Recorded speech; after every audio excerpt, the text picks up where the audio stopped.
إن الحمد لله نحمده ونستعينه ونستغفره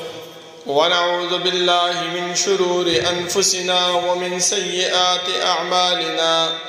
من يهده الله فلا مضل له ومن يضلل فلا هادي له، وأشهد أن لا إله إلا الله وحده لا شريك له، وأشهد أن محمدا عبده ورسوله.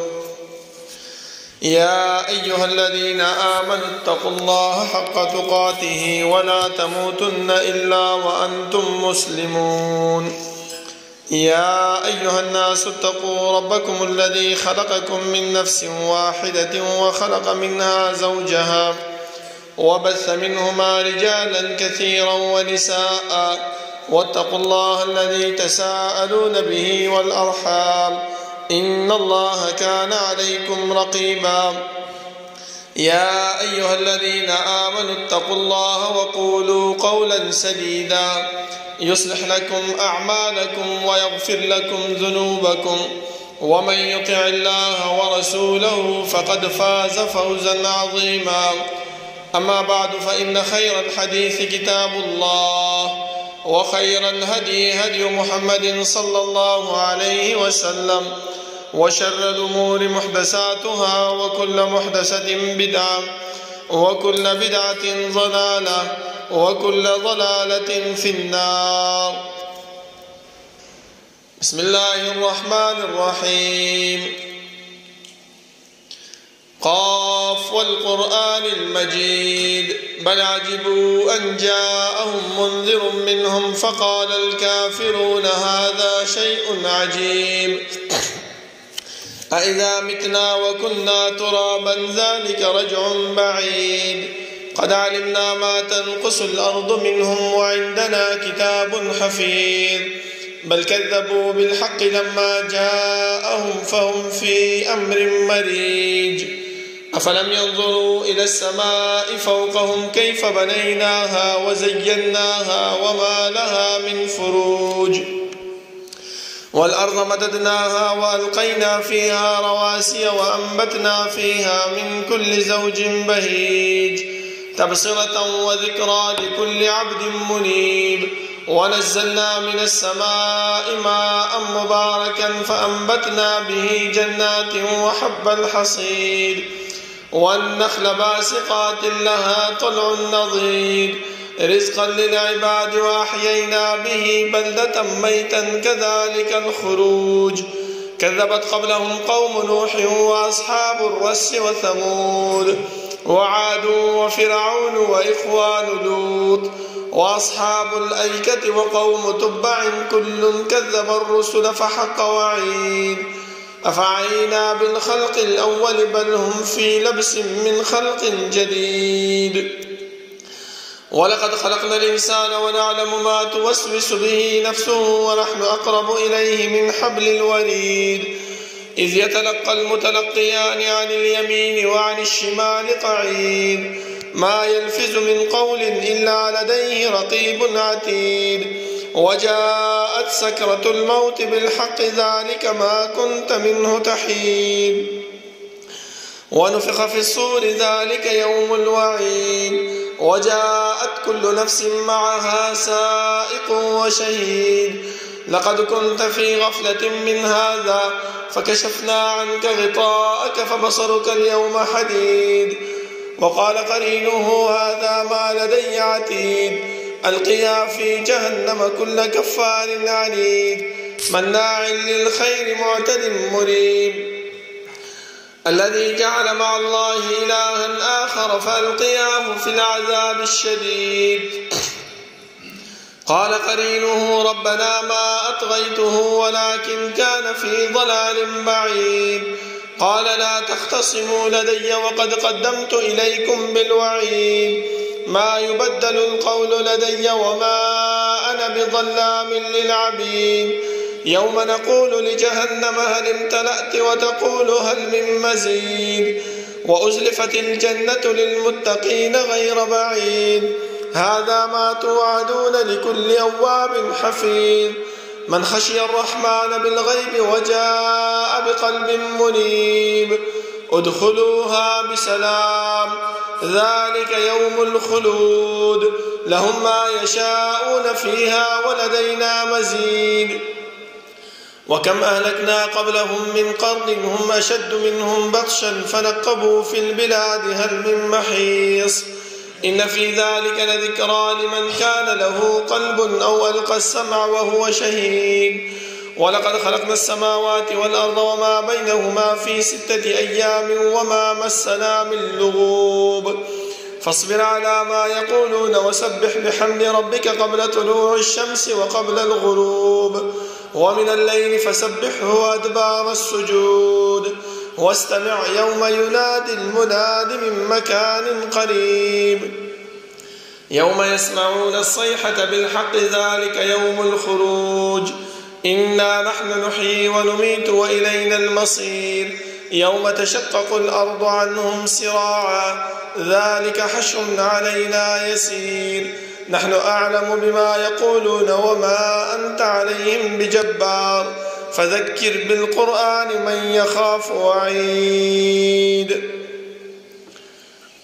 اللهم صل على محمد وعلى آل محمد كما صليت على إبراهيم وعلى آل إبراهيم إنك حميد مجيد اللهم بارك على محمد وعلى آل محمد كما باركت على إبراهيم وعلى آل إبراهيم إنك حميد مجيد بسم الله الرحمن الرحيم إن عدة الشهور عند الله 12 شهرا في كتاب الله يوم خلق السماوات والأرض منها 4 حرم ذلك الدين القيم فلا تظلموا فيهن أنفسكم ده الله رب العالمين حمد و ثنا او جناب محمد رسول الله صلی الله علیه وسلم باندې درود او سلام نه بعد زما معزز او محترم الله رب العالمین چې موږ د دنیا کې پیدا کړیو نو زموږ د پیدایش مقصد هغه بیکاره او مهمل او عبث نو بلکې رب العالمین موږ چې څه مقصد د پاره د دنیا ته را لګریو هغه مقصد موږ ته قرآن کریم کې بیان کړی دی او د هغه مقصد د حاصلولو د پاره د هغه مقصد د کولو د پاره هغه په خپل ژوندۍ کې په روزمره ژوندۍ کې راوستو د پاره رب العالمین مونږ ته 1,000 کم او بیش انبیاء کرام هغه را لګلي دي چې انسان د دې انبیاء کرامو په لار باندې چې د دې انبیاء کرامو اطاعت او تابعداري کې نتبه کامیابی تبه فلاحي او تبه هر قسم نعمتونه چې الله رب العالمین د انسانانو د پاره تیار کړی دي په جنت کې د هغه مستحق به ګرځي او کچرتا د دې انبیاء کرامو په لار باندې نزي او د دې په کار باندې عمل نه کې، دیو چې کم دین کم شریعت راوړی دی په هغې باندې عمل نه کې، نو د جنت مستحق نشي ګرځېدلی. د دې د وجې نه زما محترمو په هغه کارونو کې چې کم موږ ته انبیا کرامو ښودلي دي چې انسان په هغې باندې جنت حاصلولی شي، چې انسان په هغې باندې کامیابي حاصلولی شي، هغه دا میاشت چې په کم موږ باندې روانه ده د ذوالحجې او یا د ذوالقعدې میاشت ده. زما محترمو الله رب العالمین موږ ته په قرآن کریم کې د دې حرمت بیان کړی دی چې ان عدة الشهور عند الله 12 شهرا في كتاب الله يوم خلق السماوات والارض. رب العالمین د کال 12 میاشتې مقرر کړې دي د هغې ورځې نه چې کومې ورځې نه رب العالمین اسمانونه او ځمکه پیدا کړې دي. خو یو خبره یاد وساتئ چې منها 4 حرم، چې په دې کې 4 میاشتې هغه د حرمت والا دي چې په هغې کې به جنګ جګړې نه کوئ، په هغې کې به د ګناهونو کارونه نه کوئ، په هغې کې به د بد اعمال نه کوئ، داسې اعمال به نه کوئ چې په هغې باندې رب العالمین ناراضه کېږي، بلکې هغه اعمال کول پکار دي چې رب العالمین په هغې باندې څه رضا کېږي. زما محترمو ځکه الله رب العالمین چې کم یو شي ته د حرمت والا ووایي نو چې په هغې کې کم انسان عمل کوي نو د هغې عمل بدله الله رب العالمین دوچند او ډبل ورکوي. لکه تاسو وګورئ چې الله رب العالمین مسجد حرام ته د حرمت والا ویلی دی چې کم انسان هلته لاړ شي او یو لمونځ وکړي د هغې اجر او ثواب څومره ډېر میلاویږي، او بیا چې انسان پکې عمره وکړي حج وکړي د هغې اجر او ثواب. نو همدغه شانتې زما محترمو رب العالمین دې 4 میاشتو ته حرمت والا ویلي دي. نو چې په دې 4 میاشتو کې انسان د نیکۍ طرف ته کار کوي، نیک اعمال کوي، نو د هغه نیکۍ او د هغه نیکو اعمالو طرف ته الله رب العالمین دله ثواب او اجر هم څه ورکوي؟ دوچنده ورکوي. دې د وجې نه زما محترمو الله رب العالمین چې کله د انسان د خیر اراده وکړي نو الله رب العالمین داسې انسان ته چې دی نو ډبل اجر ورکوي او د نیکیو طرف ته یې راغبوي. ځکه د غوروالي دپاره الله رب العالمین موږ ته وفرمایل چې کنتم خیر امة اخرجت للناس، غوره خلک یې تاسو. اوس دا غوروالی الله رب العالمین موږ ته څرنګه تیار کړی دی چې موږ نیک اعمال وکړو، موږ د الله رب العالمین د رضا کولو کوشش وکړو، موږ د الله رب العالمین طرف ته ځان راغب وکړو، نو موږ به د غوره خلکو نشو. ځکه رسول الله صلی الله علیه وسلم موږ ته ډېر داسې اعمال ښودلي دي چې په هغې باندې موږ هغه غوروالی چې کوم الله رب العالمین او پیغمبر موږ ته ښودلی دی په هغه غوروالي کې موږ راتلی شو. لکه یو په هغې کې د قرآن کریم علم ورکول دی او حاصلول دی. ځکه رسول الله صلی الله علیه وسلم فرمایي چې خیرکم من تعلم القرآن وعلمه. بل اعمالو کې زما محترمو غوره عمل هغه څه شی دی؟ اخلاق دی، چې زموږ اخلاق ښه وي. ځکه رسول الله صلی الله علیه وسلم فرمایي چې خیارکم احسنکم اخلاقا. غوره والی په تاسو کې هغه انسان دی، نیک په تاسو کې هغه انسان دی چې د هغه اخلاق څه وي؟ غوره وي. اوس د خپل ګریوان کې سوچ وکړو چې زموږ اخلاق څنګه دي، موږ د خلکو سره معاملات څنګه دي، زموږ د خلکو سره ناسته پاسته څنګه ده، زموږ د خلکو سره خبرو کولو طریقه څنګه ده. که موږ هغه طرز او طریقه خپلو چې مخکینی په هغه باندې خوشحالېږي نو په دې باندې هم موږ ته اجر او ثواب ملاویږي. او چې کوم پیغمبر غوروالی ښودلی دی د هغه غوروالی د الله رب العالمین د هغې د لاندې هم موږ راځو. لکه چې تاسو وګورئ زما محترمو رسول الله صلی الله علیه وسلم دا هم فرمایل چې کوم انسان چا سره ملاویږي او د کلاو تندي سره ملاو شي، خنده پیشانۍ سره ملاو شي، نو الله رب العالمین هغه هم دې لپاره یو صدقه ګرځولې ده. دا هم یو نیک عمل دی. په عامو ورځو کې چې انسان دغه اعمال کوي زما محترمو نو د هغې یو ثواب دی، او چې د حرمت والا میاشت کې انسان دغه عمل کوي نو د هغې اجر او ثواب هغه ډبل ګرځېږي. تاسو وګورئ زما محترمو دغه اعمالو پیغمبر به صحابه کرامو ته ښودل پیغمبر به د مشرکین مکه ته ښودل او په دې طرف ته به یې راغبول، لیکن دې مشرکینو به څه کولو؟ هغه پیغمبر صلی الله علیه وسلم به د دې اعمالو نه منې کولو، او کم خلک به چې دې طرف ته راغبېدل هغه خلک به یې هم منې کول چې مه ورځئ د دې خواله. ځکه زما محترمو نن سبا موږ وګورو خپل معاشره کې زموږ دا معاشره دا د هغه مشرکینو نه هم بدتره شوې ده. ځکه هغو به چې دی نو پیغمبر ته به تکلیف نه رسولو، پیغمبر ته به زورونه نه ورکوله، بلکې هغه خلک به یې منع کول چې تاسو مه ورځئ. خو د الله رب العالمین دین دی، د الله رب العالمین شریعت دی، هغه خامخا خلک دې طرف ته راغبوي چې دا دین او دا شریعت دا انسانان څه کړي واخلي. ځکه چې کله آدم علیه السلام الله رب العالمین پیدا کو نو د هغې د شانه الله رب العالمین دو قسمه ډلې د انسانانو پیدا کړې د سرو میږیانو په شکل کې. یو طرف جنت والا کړه، یو طرف د جهنم والا کړه، او بیا یې آدم علیه السلام مخې ته د هغه انسانانو نه دا تپوس وکړو چې الستو بربکم، زه ستاسو رب نه یم؟ هغو ټول وویل چې بله، ولې نه ته زموږ رب یې الله. موږ هغه ځکه د الله رب العالمین سره د ربوبیت وعده کړې ده زما محترمو. اوس که چېرته موږ دغه اعمال او دغه نیکي چې کوم موږ ته الله رب العالمین کوم قاصد رالېږلی دی د هغې خبره موږ نه منو، د هغې په طرف باندې نه ځو، نو ګناه او سستی هغه زموږ خپل په غاړه باندې ده. په دې کې د رب العالمین هیڅ قسم ته دغه نشته دی چې موږ ته اعمال نه دي ښودلي، موږ ته پیغمبر نه دی رالېږلی، نه بلکې موږ ته عملونه هم ښودلي دي، موږ ته پیغمبر هم رالېږلی دی. دا ټول کارونه یې موږ باندې کړي دي، خو چې موږ نه کوو هغه زموږ خپله سستیا ده زما محترمو. ځکه تاسو وګورئ چې کله رسول الله صلی الله علیه وسلم دعوت ورکولو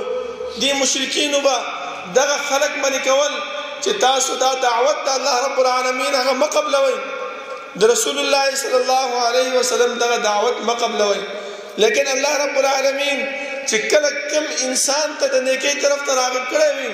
کله کم انسان غوروالي طرف ته راغب کړی وي چې دا انسان زما په نیز باندې غوره دی، نو خامخا الله رب العالمین هغه انسان خپل دین طرف ته راغبوي. لکه تاسو وګورئ ابو هريره رضی الله عنه د هغې د قوم مشر طفیل ابن عمر الدوسی رضی الله عنه هغه چې کله حج دپاره راتلو نو هغه خپله واقعه بیانوي، وایي چې زه هر کال به حج ته راتلمه د مشرکین مکه او زما به هغه شانتې عزت، هغه شانتې احترام، هغه شانتې استقبال به نه کولو، ځکه چې زه مخکې هم د قوم مشرم، د قوم سردارم، خو چې دې ځل وایي زه رالم دې مشرکینو د بهر نه زما استقبال وکړو، ما ته یې چې دی نو اهلا وسهلا و مرحبا یې وویله، زه یې چې دی نو په ښو دغه باندې ونازولم. ما اړه کې سوچ وکړو چې یعنې څه چل دی چې نن دغه خلک ما له دومره عزت او تکریم او احترام راکوي. هغه ترې تپوس وکړو چې وجه څه شی ده؟ هغه ورته وویلې چې ګوره دلته یو کس پیدا شوی دی، هغه چې دی نو داسې کارونه کوي چې د ښځه او د خاوند په منځ کې تفریقه راولي، د پلار او د زوی په منځ کې تفریقه راولي، زموږ الهاو ته چې دی نو بد رد وایي، زموږ داس کار کوي، زموږ هغه کار کوي. دغه سهیل رضی الله عنه خپله فرمایي چې ما مالوچ راواغسته او په دې غوږونو کې مې واچوه چې د دې سړي دا اواز څه کوم زه به ونرم. چې کله مکې خواله راغی، حرم خواله راغی، رسول الله صلی الله علیه وسلم هلته مونځ کولو، دغه طواف کوي، خو په دغه طواف کې الله رب العالمین وګورئ کوم انسانان چې د غوروالي طرف ته راغبوي نو هغې داسې اعمال اخلي چې هغه د جنت ته د تلو ذریعه وي او هغه د کامیابۍ ذریعه وي. زما محترمو دغه سهیل رضی الله عنه ځان سره سوچ وکړو چې یاره ته خو د کلي مشر یې، ته خو سردار یې، ته خو پویه سړی یې، ته خو ښه فیصلې کوونکی سړی یې، دلته دې ځان نه څه قمقل جوړ کړی دی چې په غوږونو کې دې مالوچ اچولي دي او د دې سړي دا خبره نه اوري. ته خو دا خبره واوره چې آخر دا وایي چې هغه دا مالوچ لرې کړ او د رسول الله صلی الله علیه وسلم د قرآن کریم تلاوت یې واورېدو، نو ځان سره دا سوچ وکړو چې یاره دغه خبرې چې دی نو دا د مجنون سړي نه دي. نو الله رب العالمین په هغه وخت کې د رسول الله صلی الله علیه وسلم د خولې نه دغه آیاتونه دغه کړل، تلاوت کړل، چې الله رب العالمین خپله فرمایي چې تنزیل من رب العالمین، دا قرآن کریم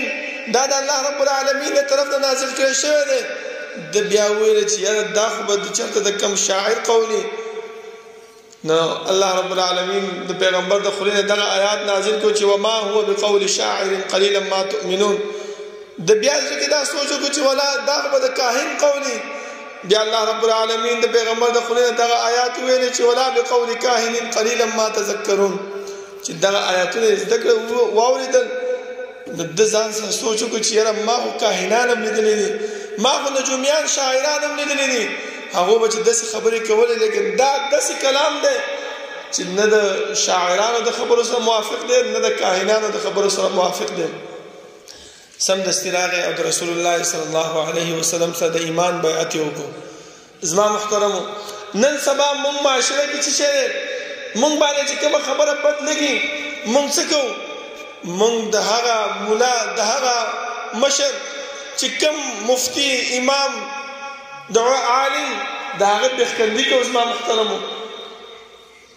هغه له تکلیف ورکوو، د هغه بچو ته، د هغه کوروالا ته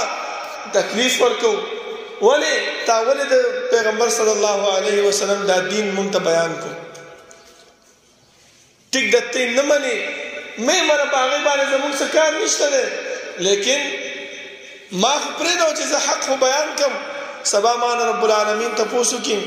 ځکه هغه حدیث کې راځي رسول الله صلی الله علیه وسلم فرمایي چې لن تزول قدم عبد حتی یسأل عن اربع. د قیامت په ورځ باندې انسان چې د قبر نه څنګه راپاڅولی شي، قدم به وانخلي تر هغه وخته پورې چې د انسان نه دا څلور تپوسونه وشي. په هغې کې یو تپوس دا هم دی زما محترمو، وعن علمه ماذا عمل به. ما تعالی علم درکړو، په هغه علم باندې څه عمل کړو، څه کار دې په هغه علم باندې کړو. بیا به موږ څه جواب ورکړو چې الله د پلانې سړي د یېرې نه موږ چې دی نو دا کار نه شو کولی، ما چې دین به بیانولو د به راباندې دا کارونه کول، دا کارونه به راباندې کول. زما محترمو، دې طرف ته لږ توجه پکار ده، ځکه د بني اسرائیل مبارک الله رب العالمین موږ ته دغه خبره بیانه کړې ده چې که چېرته بني اسرائیلو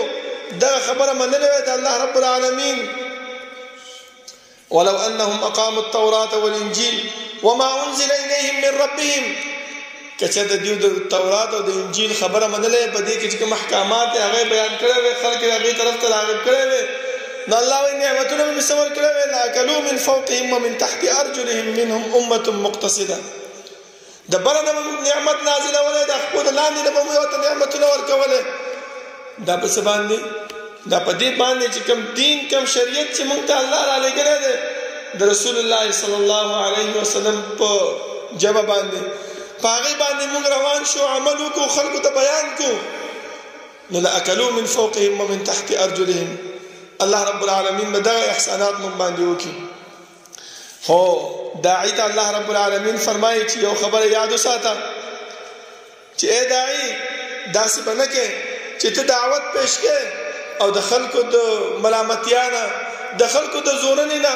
د خلکو د بد رد نه هغه ته ځان یېرې لومة لائم چې یاره دا خلک به راته څه وایي، دا خلک به راته کنځل کوي، دا خلک به راته بد رد وایي. نه، بلکې ته خپل دعوت بیان جاری ساته. که په چا باندې ښه لګي ښه به لګي، او که په چا باندې بد لګي نو بد به لګي. ولې الله رب العالمین د داعي او د پیغمبر د ساتلو ګارنټي اخیستې ده چې یا ایها الرسول بلغ ما انزل الیک من ربک وان لم تفعل فما بلغت رسالته والله یعصمک من الناس. ای پیغمبره دعوت کوا، ډیوټي چې تا د کومه حواله شوې ده هغه سر ته ورسوه. ولې که ته دا وایې چې ما ته به خلک ضرر راورسوي، ما ته به خلک تکلیف راورسوي، نو الله خپله فرمایي چې والله یعصمک من الناس، الله رب العالمین به تا د دې خلکو نه بچ کوي. او دغه د پیغمبر ډیوټي دا د پیغمبر دعوت دا مونږ ته حواله شوی دی زما محترم علماو ته حواله شوی دی داعیانو ته حواله شوی دی اوس موږ په دې کې یریږو موږ په دې کې سستی کوو چې دا دعوت ما پیش کوم مخې ته په دې سړي باندې به بد ولګي دا به زما داسې بېخکندي وکړي دا به زما دې ځای کې خپې ووهي دا به زما دې ځای کې کار نه به مې وباسي دې ځای کې به مې وشرموي دې ځای کې به راته بد رد ووایي نو الله وایي چې والله یعصمک من الناس ای داعي په دې خبره باندې ځان یاد خبر کا چې الله رب العالمین به دې فتنهګرو نه دې ظالمانو نه دې بد رد ویلو نه دغه خلکو نه چې ستا پېښکندي کوي د دې نه به تا بچ کوي نو پکار دا دی زما محترمو چې موږ کوم دعوت کوو هغه کې خپل اول نیت خالص کو چې دا خاص د چا دپاره وکړو د الله دپاره وکړو او دویم چې کوم پیغمبر موږ ته غوړوالی راکړی دی چې هغه غوړوالی د څه شی دی خیارکم احسنکم اخلاقا خپل اخلاق برابر کړو زما محترمو دا نه چې مدعو موږ ته یو خبره کوي او موږ ورپسې شل خبرې کوو مدعو موږ ته سمه خبره کوي او موږ د هغې سمې خبرې نه چې دی نو غلط فایده والو او سم د هغې بېخکندي وکړو زما محترمو دا په دې باندې بیا دعوت اثر نه کوي زما محترم ځکه الله رب العالمین موږ ته فرمایي چې ولا تسبوا الذين يدعون من دون الله فيسبوا الله عدوا بغير علم ګوره الله رب العالمین موږ ته دغه د دعوت طریقه ښودلې ده چې ټیک ده هغه ستا د الهو ستا د دین ستا د دعوت ختمولو کوشش کوي ته داسې مه کوه چې تم د هغې دعوت د ختمولو کوشش کوي هغه چې د چا عبادت کوي د چا بندګي کوي چا طرف ته ځي تم د هغې څه وکړې بېخکندي وکړې نه ولې هغه خو هسې په ضد کې راغلی دی هغه خو هسې په ظلم کې راغلی دی هغه خو هسې په زیاتۍ کې راغلی دی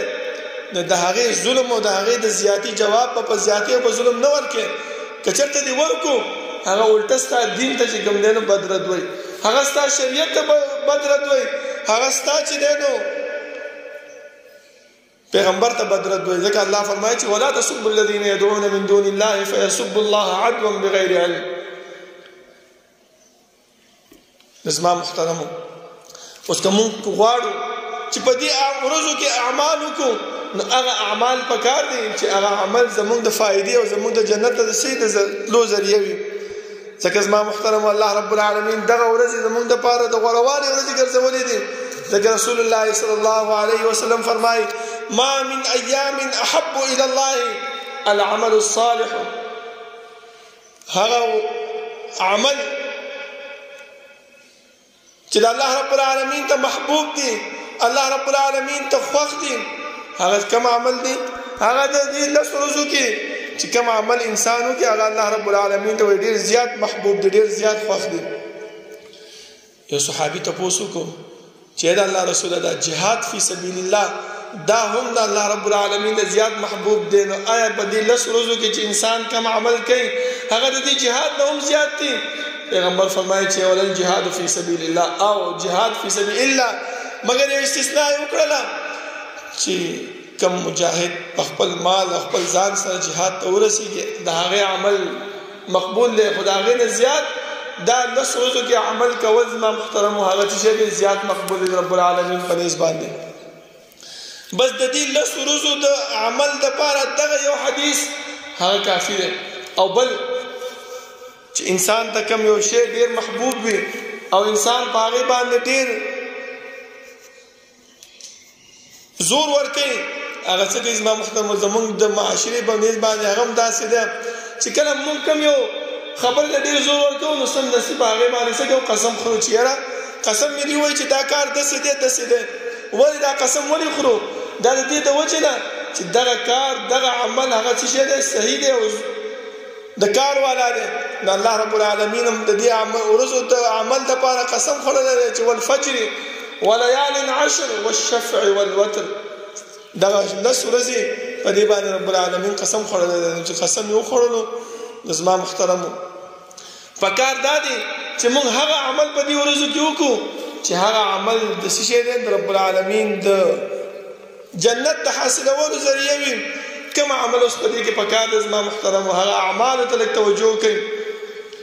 عمل چې رسول الله صلی الله علیه وسلم مونږ ته بیان کړی دی په هغه کې تکبیرات ویل دي ځکه صحابه کرام به د نیکۍ طرف ته به ډېر راغب وو عبدالله ابن عمر رضی الله عنه او ابو هریره رضی الله عنه خپله به هم تکبیرات ویله او خلک به هم دې طرف ته راغبول ځکه بازارونو ته به ووتل او په زوره زوره به دا تکبیرات ویله زما محترمو اوس په دې کې نور اعمال داسې دي چې صدقه ورکول دي خیرات کول دي یا نور داسې نیک اعمال چې هغه موږ نشو کولی نو د هغې جبیره زما محترم په دې باندې کېږي چې دا موږ تکبیرات ووایو الحمدلله ووایو الله اکبر ووایو لا حول ولا قوة الا بالله ووایو په دې اذکار باندې موږ چې دی نو کامیابي حاصلولی شو ټولو کې مهمه خبره چې په رسول الله صلی الله علیه وسلم باندې څومره درود چې ووایو ځکه یو صحابي راغی او د رسول الله صلی الله علیه وسلم ته وفرمایل چې د الله رسول زه په تا باندې ډېر درود وایم خو زه د ورځې څونه حصه ستا په درود باندې وګرځوم رسول الله صلی الله علیه وسلم څومره چې تا ته خوښ وي صحابه ورته وویل چې د الله رسول درېیمه حصه پیغمبر ورته وویل چې لږ زیات کړه هغه ته نیمه حصه وایي لږ زیات کړه هغه ته 3 حصې وایي لږ زیات کړه که چېرته ته پوره ووایې نو الله رب العالمین به ستا غمونه ستا پریشانیانې ستا بیماریانې ستا هر قسم تکلیف به هغه په دې درود باندې څه کړي لرې کړي نو ګورې زما محترم او دا خو د عام ورځو په دغه باندې او چې کله موږ د دې حرمت والا میاشت په ورځو کې دغه اذکار وایو دغه درود وایو دا د قرآن کریم تلاوت پکې وکړو نو رب العالمین موږ ته د اجر او ثواب دوچنده به راکړي زما محترمو او د قیامت په ورځ باندې د حشر په میدان کې ډېره سخته ورځ ده الله رب العالمین پیغمبر صلی الله علیه وسلم فرمایي چې هر یو انسان به یو نیکۍ ته محتاج وي یو نیکي به حاصلوي خو هغه نیکي به ته نه میلاویږي تر دې پورې چې خپل بچي خپله ښځه مور و پلار مال دولت هر څه به چې کوم دی ورکړي خو الله به هغه ته نه قبلوي څه به ته قبلېږي نیک اعمال به ته قبلېږي او د هغه نیکو اعمالو دپاره زما محترمو رب العالمین موږ ته دا دنیا مهیا کړې ده چې انسان په دې کې دا نیک اعمال وکړه چې ته څه شی چې سبا د نیکو اعمالو ته بیا محتاج نه شي د محتاجۍ د بچ کېدو دپاره الله رب العالمین موږ ته دا دنیا لکه اوس ګورئ زما محترم یو مثال دې درکړم نن سبا زموږ امتحانات روان دي په جامعه کې د دې امتحاناتو دپاره که چېرته موږ کوشش او محنت ونه کړو ټوله ورځ نو چې د امتحان له ورشي نو څه به هېڅ به هم نه راځي کامیابي موږ نه میلاوېږي سبا چې نتیجه موږ ته میلاوه شي نو هغه به صفر وي همدغه شان دی زما محترمو دغه دنیا زموږ د اعمالو د حاصلولو ځای دی علما فرمایي الدنیا دار العمل والآخرت دار الجزاء دنیا دا د عمل ځای دی او آخرت دې کې به بیا انسان د بدله ورکولی کېږي او د امتحان ځای کوم ځای دی زما محترمو امتحان ځای الله رب العالمین هغه موږ ته قبر مقرب جوړ کړی دی او دومره رحیم او کریم دی چې هغه د سوالات موږ ته وښوده چې انسان دغه سوالات پکې راځي دغه هم یاد کړه خو بیا پیغمبر موږ ته وویل چې انسان په دې باندې غوره نه شي چېرې دا 3 سوالات دي بس که چېرته دا مې وکړل نو کامیاب به شم دغه 3 سوالات زموږ د اعمالو سره تړلی شوي دي چې څنګه عمل موږ کوو هغه عمل په مقابله کې به الله موږ له د دې سوالاتو جوابات زموږ په خوله باندې جاري کوي الله رب العالمین نه دعا ده چې رب العالمین دې هغه اعمال زموږ نه واخلي چې هغه زموږ د کامیابۍ ذریعه وي او چې کم دعوت په منځ کې کم کسان زموږ بیخکندي کوي او زموږ ته بد رد وایي زموږ لاره نیسي الله رب العالمین نه دعا ده چې رب العالمین دې اول هغو ته هدایت ورکړي او که هدایت یې نه نصیب کړي نو الله رب العالمین دې د عبرت نشان وګرځي او الله رب العالمین دې د دنیا نه ذلیل او رسوا ولېږي أقول قولي هذا وأستغفر الله لي ولكم ولسائر المسلمين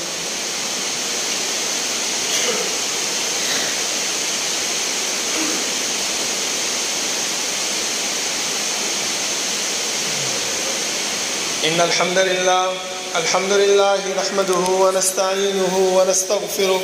व नऊज़ु बिल्लाहि मिन शुरूरि अनफुसिना व मिन सय्यिआति अमालिना मन यहदिहिल्लाहु फला मुज़िल्ल लहु व मन युज़लिल फला हादिय लहु व अशहदु अन ला इलाहा इल्लल्लाह वहदहु ला शरीका लहु व अशहदु अन्न मुहम्मदन अब्दुहु व रसूलुहु या अय्युहल्लज़ीना आमनु इत्तक़ुल्लाहा हक़्क़ तुक़ातिही व ला तमूतुन्ना इल्ला व अंतुम मुस्लिमून या अय्युहन्नासु इत्तक़ू रब्बकुमुल्लज़ी ख़लक़कुम मिन नफ़्सिन वाहिदतिन व ख़लक़ मिनहा ज़ौजहा व बस्स मिनहुमा रिजालन कसीरन व निसाअ वत्तक़ुल्लाह अल्लज़ी तसाअलून बिही वल अरहाम इन्नल्लाहा काना अलैकुम रक़ीबा या अय्युहल्लज़ीना आमनु इत्तक़ुल्लाह व क़ूलू क़ौलन सदीदा युस्लिह लकुम अअमालकुम व यग़फ़िर लकुम ज़ुनूबकुम व मन युतिइल्लाह व रसूलहु फ़क़द फ़ाज़ फ़ौज़न अज़ीमा अम्मा बअद फ़इन्न ख़ैरल हदीस किताबुल्लाह व ख़ैरल हदी हदी मुहम्मदिन सल्लल्लाहु अलैहि वसल्लम व शर्रल उमूरि मुहदसातुहा व कुल्लु मुहदसतिन बिदअह व कुल्लु बिदअतिन ज़लालह व कुल्लु ज़लालतिन फ़िन्नार अऊज़ु बिल्लाहि मिनश शैतानिर रजीम बिस्मिल्लाहिर रहमानिर रहीम वल फज्र व लयालिन अश्र ज़मा मुहतरमो दगा सलूर म्याश्ते कि रसूलुल्लाह सल्लल्लाहु अलैहि वसल्लम द दې निशानदेही مونږ کړې ده چې یو د رجب میاشت او درې داوت پر لپسې ذوالقعده ذوالحجه او محرم په دې کې کم انسان چې کم عمل کوي الله رب العالمین د دې اعمالو بدلا دوشنده سره ورکوي. اوس په کار مونږ ته دا دی چې په دې کې هغه عمل وکړو چې هغه د کامیابی او د جنت د حاصلولو ذریعہ وي. دغه یو انسان په ذهن کې دا سوال راځي چې یاره زه ډېر ګناهګار یم، زه ډېر خطاکار یم، که زه نیک عمل وکړم نو څه به وشي؟ دا د حدیث قدسی د رسول الله صلی الله علیه وسلم فرمایي چې د الله رب العالمین د طرف نه روایت کوي، فرمایي اذنب عبد ذنبا، زما بنده ډېر ګناهونه کړي دي، فقال اللهم اغفر لي ذنبي، یا الله زما ګناهونه معاف کړي. الله رب العالمین فرمایي اذنب عبدي ذنبا فعلم ان له ربا يغفر الذنوب. ګناهونه انسان کوي، ګناهونه د انسان نه کیږي، خو د انسان په ذهن کې دغه خبره راځي چې الله ستانه ما سوا زما بل رب نشته، بل خالق نشته، بل مالک نشته چې هغه زما دا ګناهونه معاف کړي. او د دې نه ځان وساتي. بیا زما محترم انسان کمزور دی، بیا ګناه وکړي، بیا دې نه ګناه وشي، بیا د الله رب العالمین نه معافي وغواړي. پیغمبر صلی الله علیه وسلم فرمایي چې الله رب العالمین بیا وایي چې دا انسان څه وایي چې الله ما نه بیا ګناه وشوله او ستاره ما سوا د دې ګناهونو معاف کولو بل څوک نشته دی. دوه درې ځلې ډېر کله دی دغه ګناهونه کوي او بیا توبه وباسي. نو الله رب العالمین هم فرمایي چې اعمل ما شئت فقد غفرت لك. انسانه ته چې څونه ګناهونه کوي هغه نه بعد زما نه معافي وغواړه. دغه معافي غوښتل د الله رب العالمین د ډېر محبوب دی. او چې بیا کله مونږ دغه معافي او استغفار دې حرمت والا میاشت کې وکړو زما محترمو، نو الله رب العالمین به زمونږ دا ګناهونه ډېر معاف کوي. الله رب العالمین نه دعا ده چې الله رب العالمین دې هغه اعمال زمونږ واخلي چې هغه عمل زمونږ د کامیابی او زمونږ د فلاح ذریعہ وي،